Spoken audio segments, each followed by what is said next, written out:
Hello everyone, কেমন আছো সবাই? আশা করছি সবাই খুব ভালো আছো, সুস্থ আছো। আমিও খুব ভালো আছি। আমি আমার পরিবার সহ প্রত্যেকে খুব ভালো আছি। তো আমার চ্যানেল বিউটিস বিউটিফুল লাইফে নতুন একটা ভিডিওতে তোমাদের সকলকে অনেক অনেক অনেক স্বাগত জানাই।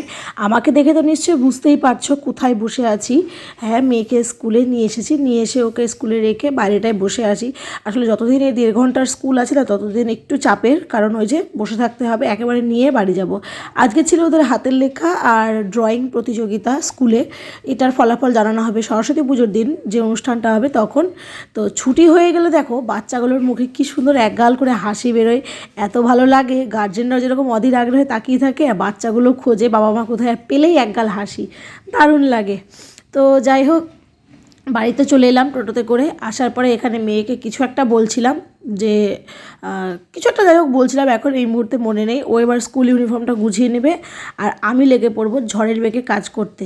এখানে ফার্স্টে দেখালাম যে চাউমিনটা, ওটা হচ্ছে আমার মেয়ের আর কি স্কুলেরই এক বান্ধবীর মা, মানে মেয়ের বান্ধবী, তো তার বাচ্চা আছে, আর তার মা আমাদের বান্ধবী আর কি, বান্ধবী হয়।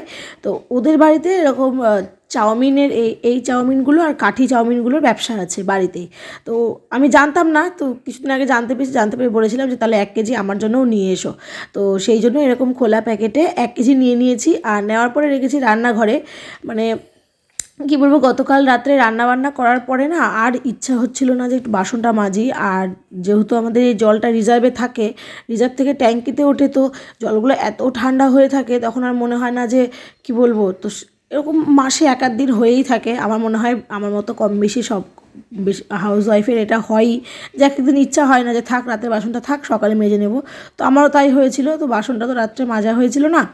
এবার সকালে তো স্কুল ছিল আর বাসন বেশ অনেক কটাই ছিল, তো সেই জন্য আর স্কুল তাড়াহুড়ো করিনি। ঝাড়ঝাড়টা দিয়ে স্কুলে চলে গিয়েছিলাম। স্কুল থেকে এসে এখন ভালো করে গ্যাস টেবিলটা, গ্যাস ফ্যাস সব মুছে নিলাম, ফ্রিজটাও মুছে নিলাম। তার কারণ আমরা তো যে বাড়িটায় থাকি, এই বাড়িটা একদম রাস্তার ধারে, আর ধুলোর সমস্যা খুব। মানে একবেলা যদি বাড়িঘর ঠিকঠাকভাবে ধুলো মানে ঝাড়টা না দেওয়া হয়, মনে হবে যেন কতদিন থেকে বাড়িতে লোকজন নেই বা ঝাড়ঝাঁটা পড়েনি, এরকম পরিমাণ ধুলো পড়ে। তো কথা বলতে বলতে এখানে আমার সমস্ত বাসনকোসন মাজা কমপ্লিট। এবার গ্যাস টেবিলটাকে বেসিনটাকে ভালো করে মেজে নিয়ে চলো এবার স্নানে যাই। স্নান সেরে একবারে বেরিয়ে আসি। স্নান সেরে বেরিয়ে এসে দেখছি এখানে এ মহারানী উল্টে পড়ে আছে। তো কেন উল্টে পড়ে আছে? ওড়না দিয়ে পড়েছে শাড়ি, আর এমন করে ওড়নাটা পেঁচিয়েছে যে মানে ঠিক মতো হাঁটতে পারছে না। খাটে উঠতে গেছে, ধপাস করে উল্টে পড়ে গেছে। এই হচ্ছে ব্যাপার। আর এদিকে আমি একটু এখন সাজুগুজু করে নেব। সাজুগুজু বলতে কি, স্নানের পরে যেটুকু চুল আঁচড়ানো, ক্রিম মাখা। যদিও আমি খুব বেশি স্কিন কেয়ার বা ওই সমস্ত প্রোডাক্ট খুব বেশি ইউজ করি না, আর মানে কী বলবো, কিনিও না। আমার মুখ খুব ঘামে, শীতকালটায় মাখতে হয়, সেই জন্য আমরা তো নিভিয়া সফট মাখি। আর হচ্ছে গরমকালে কোনো রকম স্কিন কেয়ার হয় না, যদিও হয় সেটা রাত্রিবেলা সব কিছু কাজকর্ম সেরে স্নান করে, মানে স্নান তো না, গরমে তো মানে এত বড় চুল তো ভিজে স্নান করা যাবে না। মানে গা ধুয়ে ফ্রেশ হয়ে হয়তো একটা অ্যালোভেরা জেল বা একটা কিছু টোনার মাখলাম, ব্যাস হয়ে গেল আমার স্কিন কেয়ার। আমি কখন স্কিন কেয়ার করি জানো? যখন খুব কাছের কোনো রিলেটিভের বিয়ে টিয়ে কিছু থাকে, বা হচ্ছে পুজোর আগে, ওই টাইমটুকু আমি খুব ভালো করে স্কিন কেয়ার করি। আর এখন তো এইটা মাখছি, ওই যে দেখিয়েছিলাম দাদা যেটা দিয়েছে, এই ক্রিমটা না খুব ভালো। তোমার খুব অল্প অ্যামাউন্টে লাগে আর স্কিনে খুব সুন্দরভাবে মানে একদম মিশে যায়, কোনো ইয়ে থাকে না। সানস্ক্রিন আমি একদম ইউজ করি না। আমি 2-3টে ব্র্যান্ডের সানস্ক্রিন ইউজ করে মানে করেছি, তো রেজাল্ট খুব একটা ভালো পাইনি। সব মুখটা আরও বেশি মনে হচ্ছে যেন ঘেমে যাচ্ছে আর কেমন চটচটে হয়ে যায়, সেভাবে টানস্ক্রিন আর মাখি না। তো এই হলো একটা ক্রিম, ভ্যাসলিন। হয়ে গেল আমার সাজগোজ কমপ্লিট আজকে সারাদিনের মতো। আবার কালকে সকালবেলা হবে যা হবে। তো এই হচ্ছে ব্যাপার। ব্রেকফাস্টে আজকে কিছু বানাইনি। হাজব্যান্ড এই যে চিড়ে ভাজার প্যাকেটটা নিয়ে এসেছিলো, এই চিড়ে ভাজাটা না খেতে ভালো লাগে। তোমার কোনো তেল মশলা থাকে না, শুধু চিড়েগুলো থাকে, 2-1টা করে এরকম পাপড়িগুলো থাকে। এদিকে বসিয়ে দিয়েছি ভাত। চলো এটাই নিয়ে নিই, 2-1 মুঠ করে খাই, আর তাড়াতাড়ি ভেবেছি রান্নাবান্নাটা করে নেব। তাড়াতাড়ি আর কোথায়, 12টা বেজেই গেছে। মেয়েকে খাইয়ে দিয়েছিলাম, আমাদেরই খাওয়া হয়েছিল না। তো এদিকে বসিয়েছি ভাত, তারপরে এখানে আলু পেঁয়াজ কলি ভাজা, এটা ভাজা হবে। আর কালকে চিকেন আছে, অসুবিধা নেই, তাড়াতাড়ি হয়ে যাবে। এবার বেশি বক না করে ফটাফট আগে রান্নাবান্নাগুলো সারি, কারণ হচ্ছে খিদে পেয়ে গেছে খুব, এটাই হচ্ছে মেন ব্যাপার। তো রান্নাবান্নার মধ্যে এখানে তো আলু পেঁয়াজ কলি ভাজা, একটু শাক আর একটু বাঁধাকপি, এগুলো মানে একটু একটু করে ছিলই আর কি। যাই হোক, তো সেইগুলোকে ভালো করে গরম করে নিয়েছি। আর এই তো চিকেন, এবার রাত্রেবেলা চিকেন রান্না করলে এইটা একটা সুবিধা কী বলো তো, পরের দিন না দুপুরবেলা রান্নার আর ঝামেলাটা থাকে না, মানে দুপুরবেলাটা ভালো মতো হয়ে যায়, তারপরে রাতে রুটির সাথে কিছু একটা ভাজাভুজি করে নিলেই হয়ে যায়। এবার এটা খেয়ে দিয়ে লাগাবো একটা ঘুম, কারণ আজকে আর কি খুব ভোরবেলা উঠেছিলাম না, তার আগে ঘুমোলে হবে না, মানে এগুলো খাবার দাবার বাড়ার আগে গ্যাস টেবিলটা ভালো করে পরিষ্কার করে না। বাবা কিছু করি না করি দিনে 3 বার, খাবার আগে খাবার পরে, মানে এই গ্যাস টেবিল পরিষ্কার করতে আমার দিন চলে যায়। খাওয়া দাওয়ার পরে বসেছিলাম এখানে কটা আঙুর নিয়ে, আঙুরগুলোর বয়স প্রায় 10 থেকে 12 দিন হয়ে গেছে। আঙুরগুলো এত টক যেন পাশে আমরা গুড় বাদামও নিয়ে বসেছি, আর মানে মুখে দিলে মনে হয় কি যেন তেঁতুল খাচ্ছি, আঙুর তো না যেন তেঁতুল খাচ্ছি, এত টক আঙুরগুলো। আসলে মেয়ে খুব বায়না করেছিল বাবার কাছে আঙুর খাবো আঙুর খাবো, এনে তো দিয়েছে, বেচারি মেয়েও আর খেতে পারছে না। খাওয়া দাওয়ার পরে লাগিয়েছিলাম ঘুম, আর এই দেখো 1 ঘন্টা 10-15 মিনিট টানা একটা ঘুম দিয়েছি, মুখ চোখগুলো কি সুন্দর ফুলে গেছে একদম ঘুমিয়ে নিয়ে। তো এবার হাজব্যান্ড নিয়ে এসছে চা, আর সাথে ওই যে ওই চিড়ে ভাজা, আর এদিকে আছে মেয়ের জন্য দুধ।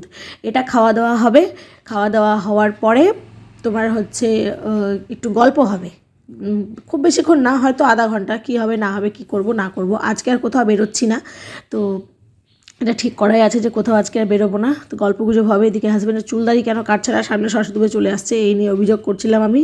আর বেচারা চুপচাপ সূর্য আর বলছিল ইয়ে না করে খাও, আগে খেয়ে নাও।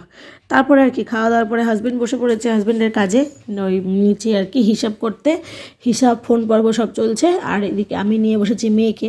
মেয়ে না কোনো ওরকম টিউশন দিইনি, আমরা দুজনেই আর কি ইয়ে করি, যখন সময় পাই আমি নিয়ে বসি, যখন সময় পাই হাজব্যান্ড নিয়ে বসে, এভাবেই আছে। আর এত ছোটো বাচ্চাকে আমার মনে হয় টিউশন দেওয়ার কোনো মানেই হয় না, যদি আর কি বাবা মা নিজেরা সামলে নিতে পারে। এবার কিছু কিছু বাচ্চা থাকে বাবা মার কাছে একদমই পড়াশোনা করতে চায় না, বদমাইশি করে, সেক্ষেত্রে ব্যাপারটা আলাদা। পড়াশোনার পর্ব শেষ, এখন 9টার মতো বাজে, এখন আধ ঘন্টা চলবে আমাদের মা মেয়ের টাইম। এখন মেয়ে একটু গল্প করবে, হাসবে, কাঁদবে, সবই করবে, ওর সাথে সাথে ওকে আমি একটু বকবো, একটু আদর করবো, সবই করব। আমরা তো এসব করছিলাম, আর ও বেচারার এখনও হিসাব শেষ হয়নি, ফোন পর্ব চলছে।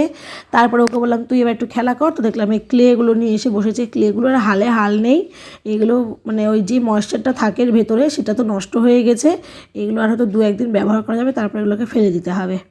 চলো ও খেলছে খেলুক, আমি যাই রান্নাঘরে। এই যে দুপুরে খাওয়া দাওয়ার পরে মাজা 1 গাদা বাসন, চায়ের বাসনটা অবশ্য হাজব্যান্ড চা করার পর নিজেই মেজে রেখেছিল, এগুলো সব এই ঝুড়িতে এখন নামাবো, নামিয়ে সব কিছু মুছে টুছে নিয়ে এবার রাতের খাবার আর কি জোগাড় যন্ত্র করতে হবে। এখানে কেটে নিয়েছি বেগুনটাকে বেগুন ভাজা রুটি করব। বেগুনটাকে নুন হলুদ আর সামান্য একটু চিনি দিয়ে মাখিয়ে রেখেছি, আগে আটাটা মেখে নিই, তারপরে একদিকে রুটি ভাজবো আর একদিকে বেগুনটা ভেজে নেব, তাহলে গরম গরম থাকবে। আর শীতকালে না খাবার দাবার দেখে তাড়াতাড়ি ঠান্ডা হয়ে যায়, তো এ হচ্ছে ব্যাপার। রুটিও দিয়ে দিয়েছি। আর আমার মতো কে কে এরকম আর কি তাওয়াতেই এভাবে হাতে করে রুটি ভাজো, সেটা কিন্তু অবশ্যই কমেন্টে জানিও। আমি তো এইভাবেই ভাজি, কোনো দিনই আমি গ্যাসের ওপরে ডাইরেক্ট রুটি রেখে এভাবে আমি রুটি সেঁকি না, এভাবেই ফুলাই যতটা ফুলে। তো এই হচ্ছে ব্যাপার। এবার আমরা করব খাওয়া দাওয়ার করার পরে আমি তো আবার সেই গ্যাস টেবিল মুছে টুছে বাসন টাসন মেজে ঘষে পরিষ্কার করে রাখবো, আর হাজব্যান্ড করবে বিছানা। ব্যাস এই ছিল আমার দৈনন্দিন জীবনের আর কি সব দিনগুলোর মধ্যে একটা দিন তোমাদের সঙ্গে শেয়ার করলাম। কেমন লাগলো জানিও, ভালো লাগলে একটা লাইক করো, চ্যানেল নতুন হলে প্লিজ আমার চ্যানেলটাকে সাবস্ক্রাইব করো, আর কি বলবো ভালো ভালো কমেন্ট করো। আর ভিডিওটা আশা করি শেষ পর্যন্ত দেখেছো। তো চলো আজকের মতো টাটা, সবাই খুব ভালো থেকো, সুস্থ থেকো। ভিডিওটা ভালো লাগলে লাইক করে দিও, চ্যানেল নতুন হলে প্লিজ আমার চ্যানেলটাকে সাবস্ক্রাইব করে আমার পাশে থেকো। দেখা হবে খুব শীঘ্রই নতুন একটা ভিডিওর সাথে।